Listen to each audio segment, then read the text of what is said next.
Et salut à toi, bienvenue dans ce nouvel épisode du podcast Nourris ta santé. Aujourd'hui, nouvelle série sur un nouveau nutriment. Ce nutriment, c'est le sodium que je n'ai toujours pas parlé d'ailleurs sur le podcast. Je m'en suis rendu compte il n'y a pas longtemps, donc je me suis dit, ok, il faut que je fasse des épisodes sur le sodium.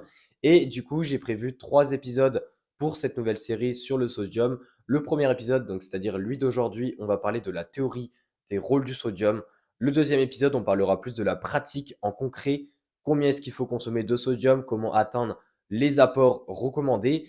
Et surtout, eh bien, le troisième épisode, ça va intéresser aussi les sportifs et les sportives, puisque je vais parler du sodium dans le cas du sport. Est-ce qu'il faut en prendre? Si oui, combien? Dans quel cas? Etc.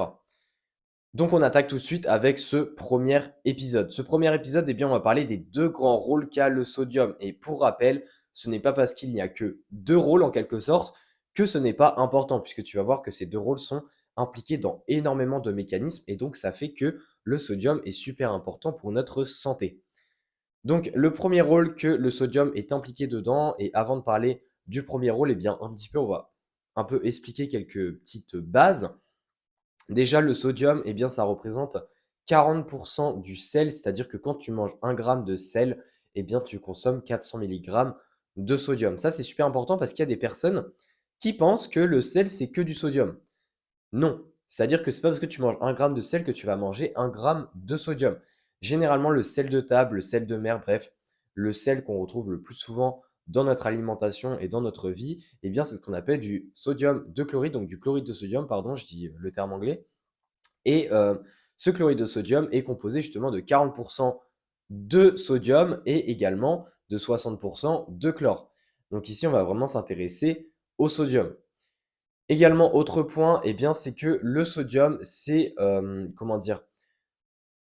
Une substance qu'on a, enfin une substance, un ingrédient plutôt qu'on ajoute énormément, à travers les processus industriels. Donc c'est-à-dire que c'est pas parce que tu manges pas de sel de table ou que tu ne rajoutes pas de sel durant la cuisson que tu ne consommes pas de sodium. Donc ça, j'en parlerai plus dans l'épisode numéro 2, mais c'est un petit disclaimer pour te dire que, bien, peut-être que tu as l'impression que tu manges pas forcément beaucoup de sodium et alors que ça se trouve, c'est totalement faux. Donc ça, j'en parlerai plus dans l'épisode numéro 2. Fais en sorte d'être là est disponible la semaine prochaine quand je sors l'épisode numéro 2 pour aller l'écouter.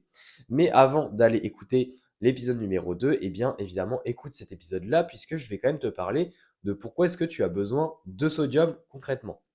Ok, du coup, on attaque avec le premier rôle du sodium qui est un rôle en lien avec la membrane. Et en fait, le rôle en lien avec la membrane, eh bien, c'est que le sodium permet d'avoir un potentiel sur la membrane de tes cellules. Qu'est-ce que c'est que le potentiel de la membrane des cellules? Parce que là, enfin, peut-être que pour toi, je suis en train de parler chinois. Eh bien, le potentiel sur les membranes des cellules, c'est un petit peu comme si tu voulais activer, c'est un petit peu comme si tu donnais un petit pic sur quelqu'un, sur la peau, et donc il va être surpris d'un coup et il va, on va dire, s'activer. C'est-à-dire que ça va le faire bouger d'une certaine manière. C'est-à-dire que, enfin, souvent, par exemple, quand tu as une petite punaise, je te conseille pas de faire ça à quelqu'un, c'est pas gentil, et de piquer quelqu'un, donc par exemple au bras ou j'en sais rien, et bien souvent il va avoir un réflexe, il va réagir. Et bien c'est un petit peu pareil le potentiel des membranes, c'est-à-dire que quand tu vas activer le potentiel sur tes membranes cellulaires, et bien ça va un petit peu les faire réagir et donc ça va enclencher une action. Ce potentiel-là, comment est-ce qu'il est créé? C'est grâce au potassium et au sodium, et c'est plus exactement grâce à un échange qu'il y aura entre le potassium et le sodium. Autrement dit, eh bien, au niveau de tes membranes cellulaires, donc à la bordure de tes cellules. Donc, c'est-à-dire que chacune de tes cellules, eh bien, il y a l'intérieur et il y a l'extérieur. Donc, c'est comme une maison, hein, c'est-à-dire qu'il y a les murs, il y a la porte. Eh bien, il y a justement des portes. Et en fait, les portes, au niveau de tes cellules, eh bien, il y en a certaines où c'est composé de transporteurs qui font des échanges entre le potassium et le sodium. Il faut savoir que le sodium, dans notre corps, eh bien, 95% du sodium qu'on a en nous est dans ce qu'on appelle le milieu extracellulaire. Autrement dit, il est en dehors des cellules, puisque le milieu extracellulaire est 10 fois plus riche que le milieu intracellulaire. Donc, autrement dit, à l'intérieur de tes cellules, tu as 10 fois moins de sodium que ce que tu en as à l'extérieur de tes cellules. Et justement, eh bien, cet échange au niveau des portes de tes cellules, eh bien, ça va permettre de faire rentrer, de faire sortir du sodium, du potassium, bref, ça va faire des échanges. Et en gros, quand il y aura ces échanges-là, eh bien, ça va changer le potentiel au niveau de ta membrane et donc ça va faire réagir tes cellules, ce qui va amener à différentes action.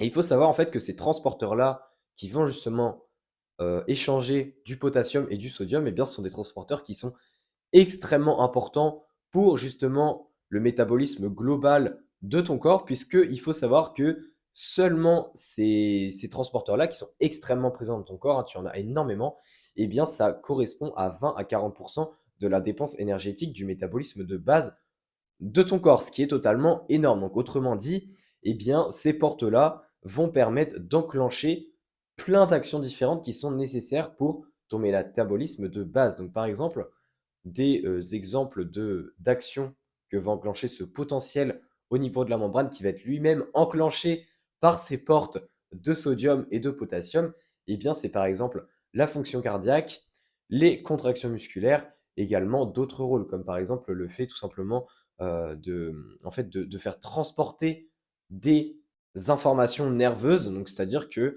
eh bien, le fait d'activer ce potentiel au niveau de tes membranes, eh bien, ça va aider la transmission de messages par rapport à ton système nerveux, donc au niveau des nerfs, puisque les nerfs sont aussi, enfin, les neurones sont aussi des cellules. Donc, à travers en fait tous ces rôles-là, eh bien, tu peux comprendre que le sodium, si on n'en avait pas du tout, à savoir qu'on en a que 100 grammes pour une personne de 70 kilos dans notre corps, ce qui est extrêmement peu, hein. Il faut que tu imagines en fait que si tu as 100 grammes, donc pas 100 grammes de sel pour le coup, hein, si tu as bien compris, mais 250 grammes de sel qui correspond à 100 grammes de sodium, eh bien, si tu as 250 grammes de sel dans ta main, qui a 100 grammes de sodium, eh bien, c'est en fait toute la quantité de sodium que tu as dans ton corps. Si tu fais 70 kilos, si tu fais plus bah, évidemment, tu as un peu plus de sodium. Et si tu fais moins, tu en as un petit peu moins. Mais autrement dit, eh bien, cette petite quantité de sodium te permet pourtant de faire déjà tous ces rôles au niveau de la contraction musculaire, au niveau de la fonction cardiaque, etc. Donc déjà, premier point, super important. Et le deuxième rôle qu'a le sodium, eh bien, c'est lié à la pression artérielle. La pression artérielle, je pense que tu sais ce que c'est ce que tu fais chez le médecin quand il a l'espèce de brassard qui te met au niveau de ton biceps de manière globale et après il pompe et du coup ça augmente la pression justement qu'il y a dans ce brassard et ça en fait c'est pour calculer la pression artérielle. Et en fait, eh bien, le sodium, lui, est super important pour justement venir réguler cette pression artérielle.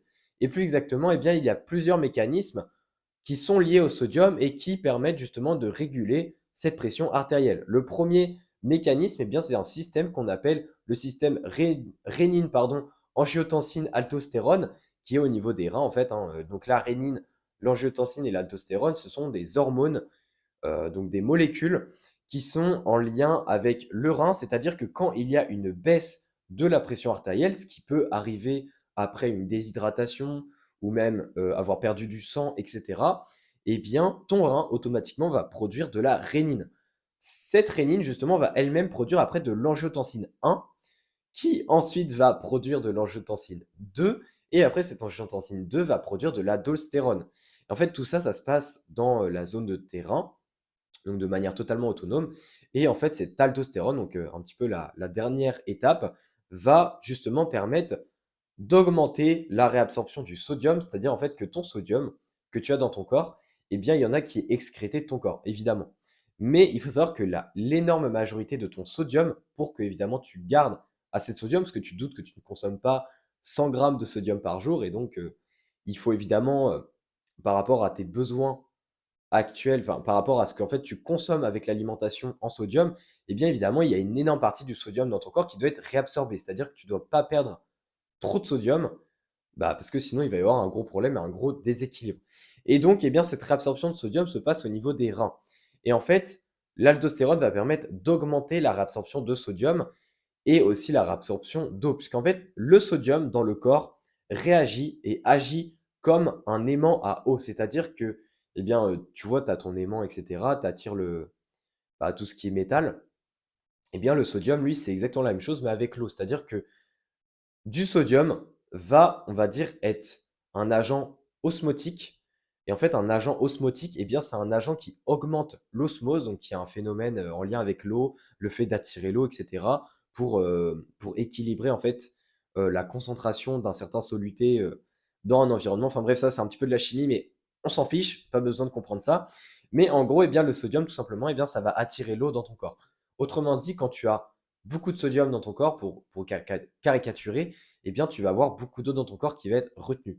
Et quand tu as plus beaucoup de sodium, eh bien, il y aura beaucoup plus d'eau qui va être excrétée puisqu'elle ne sera plus attirée autant par le sodium vu qu'il y en aura moins. Eh bien, en gros, le fait de réabsorber plus de sodium grâce à l'aldostérone, eh bien, ça va permettre de garder plus d'eau également. Et en fait, eh bien, quand on garde plus d'eau dans notre corps, eh bien, ça permet d'augmenter la pression artérielle. Puisque il faut que tu imagines que tu as un ballon, donc tu sais, les petits ballons de baudruche là. Et si tu mets de l'eau dedans, eh bien, tu vas voir que ça va gonfler, mais tu vas voir qu'il y aura une certaine pression. C'est-à-dire que le ballon va commencer à pendre vers le sol et donc il y aura une pression. C'est-à-dire que le ballon est presque à exploser, à tomber au final. Eh bien, ça, c'est plus tu mets d'eau et plus il y aura de pression. Et bien, c'est un petit peu pareil dans ton corps. C'est-à-dire que plus tu mets d'eau dans ton corps et plus il va y avoir de pression artérielle, puisqu'il va y avoir plus de volume. Et donc, on va dire, les parois de tes artères vont être de plus en plus pressurisées. C'est clairement le mot. Et bien, c'est ce qui se passe dans ton corps quand tu vas retenir plus d'eau. Donc, c'est pour ça que le sodium a un rôle en lien avec la pression artérielle, parce que c'est lié aussi à son rôle d'aimant avec le sodium. Avec l'eau, pardon. Deuxième façon, en fait, où le sodium va interagir avec la pression artérielle, eh bien, c'est avec l'ADH. C'est ce qu'on appelle aussi la vasopressine, qui est justement aussi une hormone qui est produite lorsqu'il y a une diminution de la pression artérielle, puisque justement, cette hormone-là va pas agir directement sur le sodium, mais va agir sur la réabsorption de l'eau. C'est-à-dire que, en fait, cette hormone va principalement aider la réabsorption de l'eau, mais va aussi secondairement aider la réabsorption du sodium, ce qui aura exactement le même effet que ce que je t'ai expliqué juste avant. Et enfin, il faut savoir aussi que d'autres, enfin, il y a pas que des systèmes qui vont augmenter la réabsorption du sodium, il y a aussi des systèmes qui vont justement inhiber cette réabsorption du sodium, comme par exemple le système de la dopamine qui va lui inhiber en fait la réabsorption du sodium et donc augmenter son excrétion. Donc maintenant qu'on a parlé un petit peu de la théorie du sodium, eh bien évidemment, dans le prochain épisode, je te parlerai plus de comment avoir suffisamment de sodium. Tu verras que je te parlerai en plus concrètement de la quantité de sodium à avoir dans ton alimentation, de comment en fait savoir si tu as trop de sodium dans ton corps ou pas, donc c'est-à-dire comment est-ce qu'on mesure tes apports en sodium. Je parlerai également des problèmes de santé qu'il y a si tu consommes trop de sodium, si tu n'en consommes pas assez. Donc vraiment très important l'épisode de la semaine prochaine. Ici, c'était plutôt pour te montrer qu'il y a seulement deux rôles dans ton corps du sodium, mais c'est pourtant ultra important puisque pour rappel, la membrane avec son potentiel, c'est très important pour plein de fonctions de base, donc fonction cardiaque, contraction musculaire, etc.